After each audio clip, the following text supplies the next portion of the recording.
Samantala, sinalakay ng mga tauhan ng Bureau of Immigration ang isang warehouse kung saan nahuli ang ilang mga undocumented Chinese workers. Para sa karagdagang detalye, may live report si John Consulta. John? Matapos ng paikutan ng compound sa Marilao, Bulacan ay pinasok ng mga tauhan ng Bureau of Immigration Intel Division ang warehouse na pinagtatrabahuhan ng mga undocumented na Chinese workers. Ang ilan sa mga dayuhan, Jiggy, ay inabutan pa habang nagtatrabaho. 11 sa 14 na Chinese nationals ang walang maipakitang dokumento para sa kanilang pagtatrabaho sa bansa. Kasama naman ang Chinese Interpol, sinilakay ng mga operatiba ng Immigration Intel Division ang safe house ng Chinese fugitive na si Kiwan Shijun na wanted sa sangkaterbang fraud cases sa China.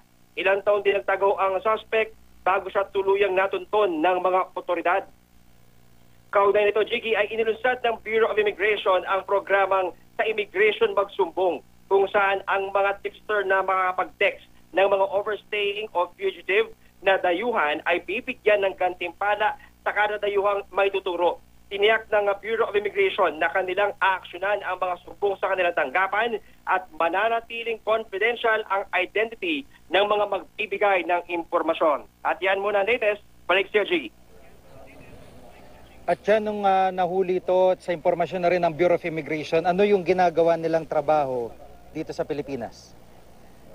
Alam mo, Jiggy, iba-iba yung trabaho na kanilang ginagawa. No? Merong ibang mga supervisor, meron din namang mga eksperto naman dito sa proseso ng metal.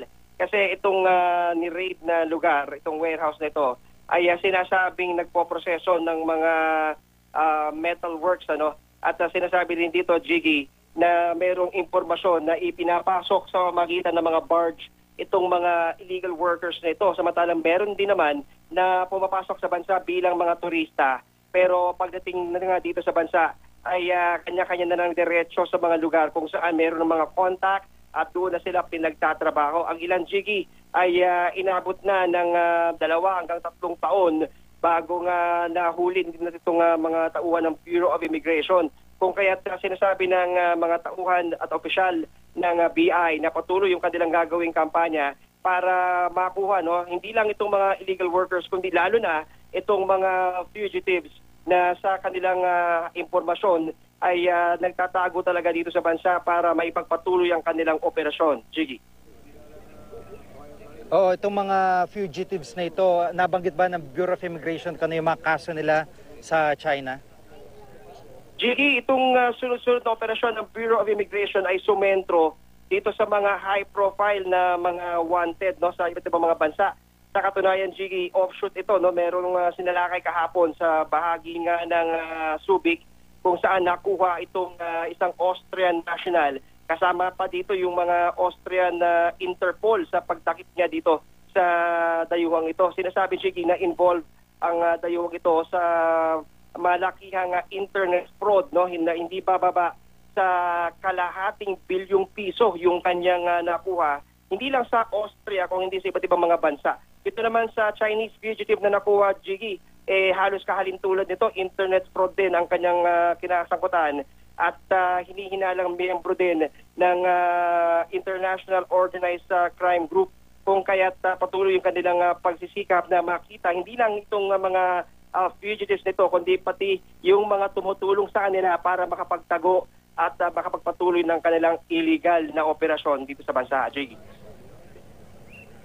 Oo, at yung mismong may-ari ng warehouse o yung contact nila dito sa Pilipinas, na, may impormasyon din ba yung Bureau of Immigration kung nasasaan na ito o kung nakuha ba nila itong contact nila na ito? Yan, Jiggy, ang isa pa sa mga ginagawa nila ngayong follow-up operation dahil dapat papaliwanagin itong may-ari nga ng warehouse kung bakit tumatanggap nga sila nitong klase ng mga Chinese nationals na undocumented at maliwanag na lumalabag sa ating mga immigration laws. At aalamin din, Jiggy, yung iba't ibang mga network pa nitong mga illegal aliens na sinasabing nagtatago dito sa bansa. At asahan daw, sabi ng Bureau of Immigration, na meron pa sila mga susunod na operasyon hanggat mayroon po sila mga nakukuha mga impormasyon. At malaking tulong daw, Jiggy, itong kanilang inilunsad na programa, itong magsumbong sa immigration, kung saan ang bawat dayuhan, Jiggy, na may tuturo ng ating mga kababayan na nagtatago o mga overstaying o mga fugitives ay mayroong pabuya na 2,000 pesos kada ulo. So lahat daw ng impormasyon na ibibigay, pati yung identity ng ating mga kababayan na makapagtuturo itong mga undesirable aliens na nagtatago sa ating bansa ay poprotektahan at bibigyan ng pabuya sa kanilang gagawing hakbang para sa bayan. Jiggy. At yan, panguling katanungan, meron na bang mga taga-Chinese embassy na nakipag-ugnayan sa immigration kaugnay nitong mga nationals, Chinese nationals na nahuli?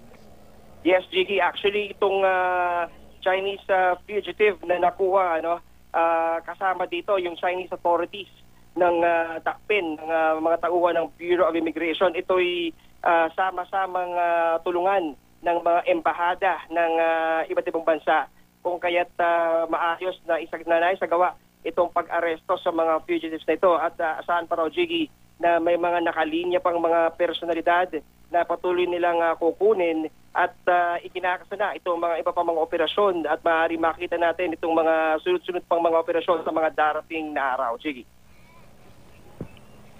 Maraming salamat, John Consulta.